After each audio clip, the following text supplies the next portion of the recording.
We are back working on my 6.2 liter LS3 engine, and I can tell you from the future, it's not the prettiest. I picked up this motor for 500 bucks sitting in a guy's yard. It had been sitting there for over a year under a tarp. Today we got to figure out, is our LS3 a bargain or a bust? We'll just head over to the LS inventory here.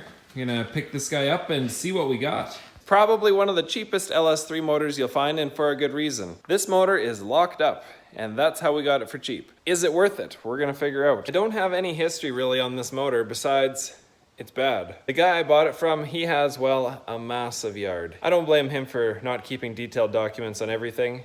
He's got a lot of different things. All we know is it's bad, so let's go find out what it looks like.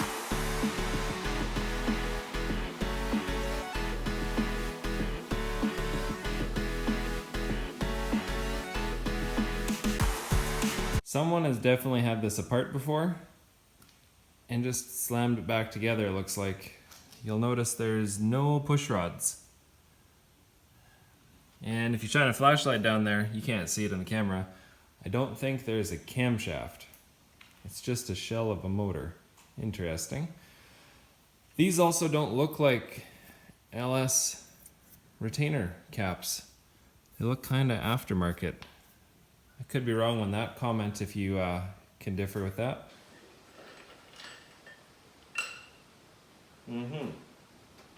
Yeah. Interesting. Oh yeah. Looks like we got some H2O. So that is looking normal. That's meh. That is water. And so is that one. Interesting. Yeah. We got some pitting. Okay, well, that's what you get. Thinking about this, I think we may have to take more of an old school approach to this motor. The old school approach here, I think we're gonna try to bore it out. Well, let's take off this side and before we get ahead of ourselves, let's see what we got over here. Okay. This one's not bad actually. The front, they're fine on this side, so it's just this corner that got some water in it. But I mean, one hole gets wrecked, you gotta machine them all. Let's take a look at these though now. So I just cleaned these up with some brake clean, and according to the internet, there's one area you always need to check on these rectangle port heads. That's between the valves. And you'll notice this one's got a little bit of separation occurring right there. Maybe it's hard to see there.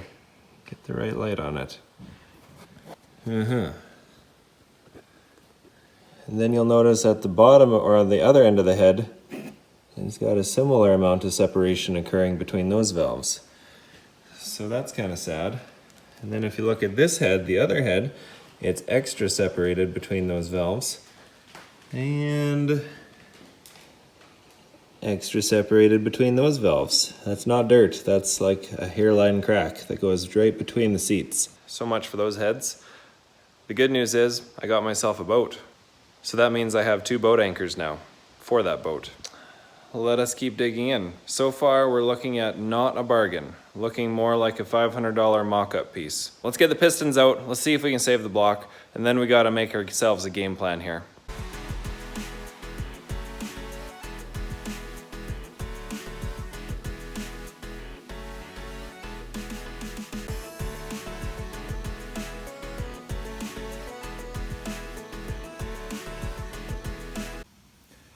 All right, starting to take pistons out, and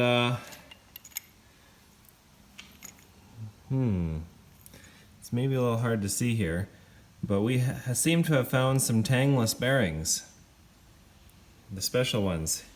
On Chevys, the tangs should always be on the side closest to the outside of the block, so you should see some tangs right there. And I'm not.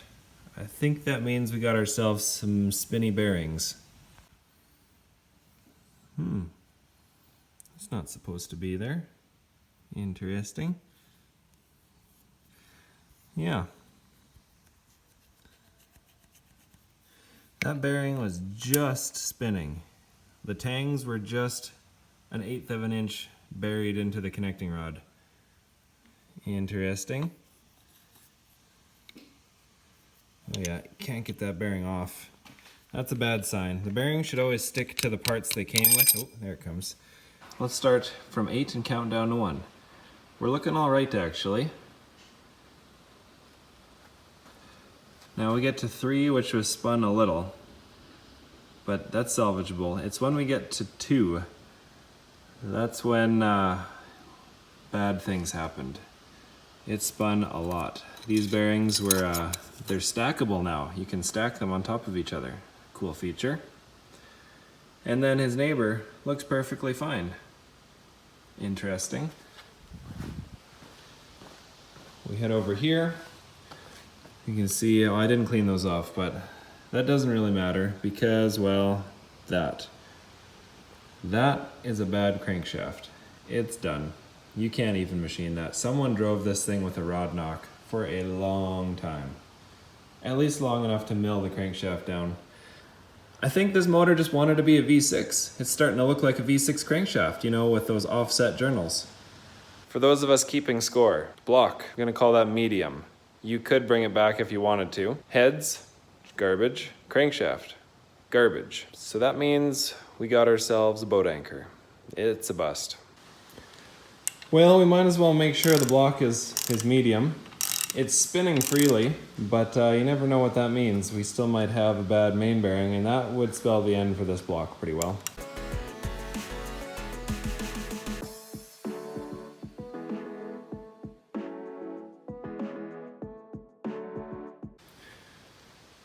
Survey says none of the bearings spun. They look bad, but they're not spun. So that leaves our block assessment at meh. Cleaning up the bores here. That's just kind of surface scum. That'll clean out. That's fine. There's no ring ridge or anything on this. There's a bit of scuffing in the block, like you can't see the crosshatch anymore really. There's a little crosshatch there. So it's a little tired. Quite a bit of scuffing in that cylinder. Like you can't feel it, but you can just see it. You should still see the crosshatch on the thrust there. This one, a little brown, not bad. This one, bad, pitted. We're not even gonna talk about the cam bearings. It's an LS engine. You can imagine what they look like. I think this motor is just junk. I mean, like I said, with this project, I don't really want to focus on the motor. And so I should probably stop trying to be a cheapskate and just buy a wrecker motor that's good and running. But it's so tough to pass up on a cheap motor. It gets the best of us. Anyways, that's all for now. As always, go make something. Have some fun with your buddies, and go fast.